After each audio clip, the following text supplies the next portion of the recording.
Pada suatu hari, berkatalah rombongan Nabi kepada Elisa, "Cobalah lihat, tempat tinggal kami di dekatmu ini adalah terlalu sesak bagi kami. Baiklah kami pergi ke sungai Yordan dan masing-masing mengambil satu balok dari sana, supaya kami membuat tempat tinggal untuk kami." Jawab Elisa, "Pergilah." Lalu berkatalah seorang, "Silakan, ikutlah dengan hamba-hambamu ini." Jawabnya, "Baik, aku akan ikut."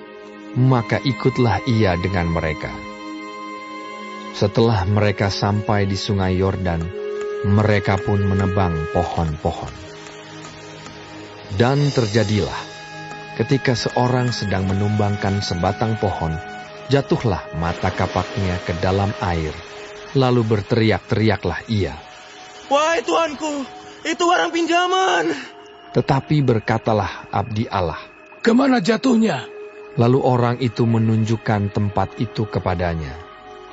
Kemudian Elisa memotong sepotong kayu, lalu dilemparkannya ke sana, maka timbullah mata kapak itu dibuatnya.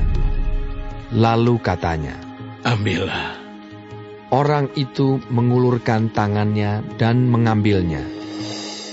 Raja negeri Aram sedang berperang melawan Israel.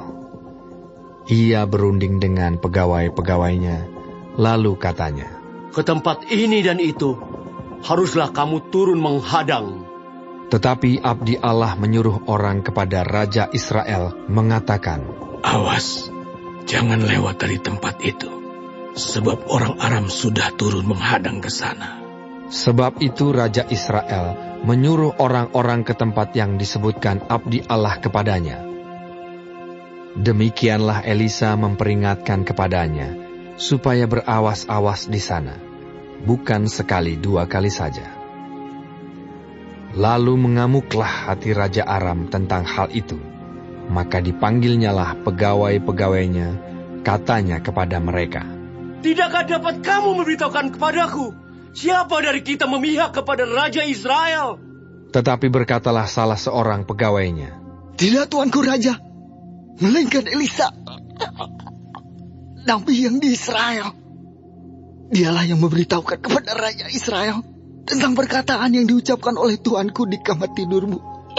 Berkatalah Raja, "Pergilah melihat, di mana dia, supaya aku menyuruh orang menangkap dia." Lalu diberitahukanlah kepadanya, "Dia ada di Dotan."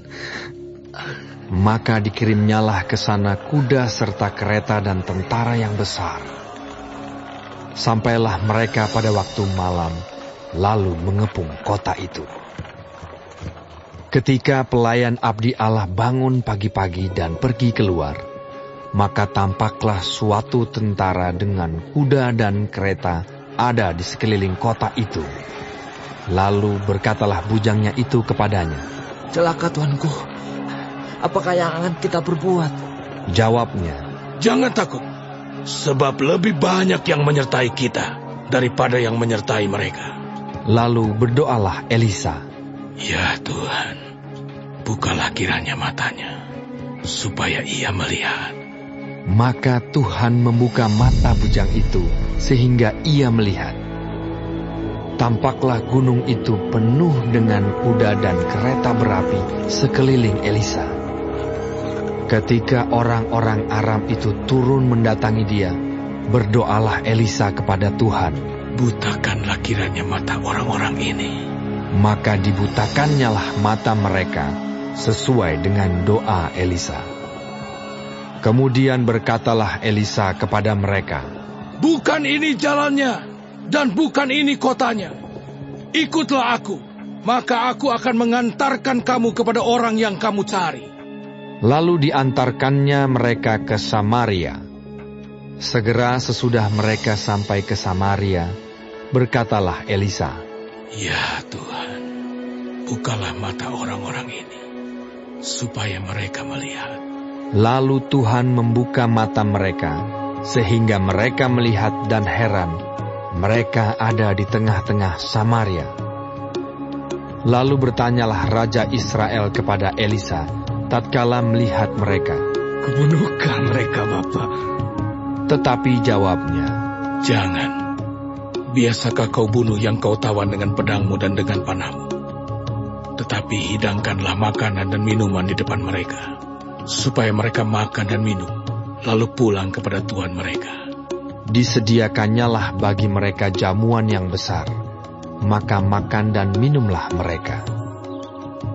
Sesudah itu, dibiarkannyalah mereka pulang kepada Tuhan mereka. Sejak itu, tidak ada lagi gerombolan-gerombolan Aram memasuki negeri Israel. Sesudah itu, Ben-Hadad, Raja Aram, menghimpunkan seluruh tentaranya, lalu maju mengepung Samaria. Maka terjadilah kelaparan hebat di Samaria selama mereka mengepungnya. Sehingga sebuah kepala keledai berharga 80 shikal perak dan 1/4 kap tai merpati berharga 5 shikal perak. Suatu kali ketika Raja Israel berjalan di atas tembok, datanglah seorang perempuan mengadukan halnya kepada Raja sambil berseru, "Tolonglah ya Tuanku Raja!" Jawabnya, Jika Tuhan tidak menolong engkau, dengan apakah aku dapat menolong engkau? Dengan hasil pengirikankah? Atau hasil pemerasan anggur? kemudian bertanyalah Raja kepadanya. Ada apa? Jawab perempuan itu, Perempuan ini berkata kepadaku, "Berilah anakmu laki-laki, supaya kita makan dia pada hari ini. Dan besok akan kita makan anakku laki-laki. Jadi kami memasak anakku dan memakan dia. Tetapi ketika aku berkata kepadanya pada hari berikutnya, 'Berilah anakmu, supaya kita makan dia,' maka perempuan ini menyembunyikan anaknya."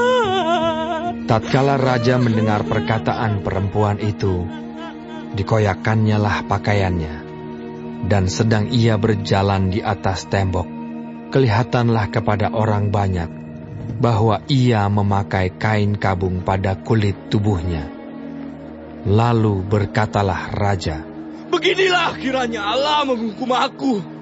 Bahkan lebih daripada itu, jika masih tinggal kepala Elisa bin Safat di atas tubuhnya pada hari ini. Adapun Elisa duduk-duduk di rumahnya, dan para tua-tua duduk bersama-sama dia. Raja menyuruh seorang berjalan mendahuluinya. Tetapi sebelum suruhan itu sampai kepada Elisa, Elisa sudah berkata kepada para tua-tua itu, Tahukah kamu bahwa si pembunuh itu menyuruh orang untuk memenggal kepalaku? Awas-awaslah.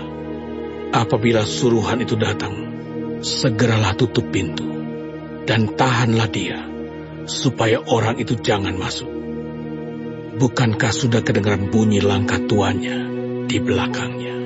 Selagi ia berbicara dengan mereka, datanglah Raja mendapatkan dia. Berkatalah Raja kepadanya, Sungguhnya, malapetaka ini adalah daripada Tuhan. Mengapakah aku berharap kepada Tuhan lagi?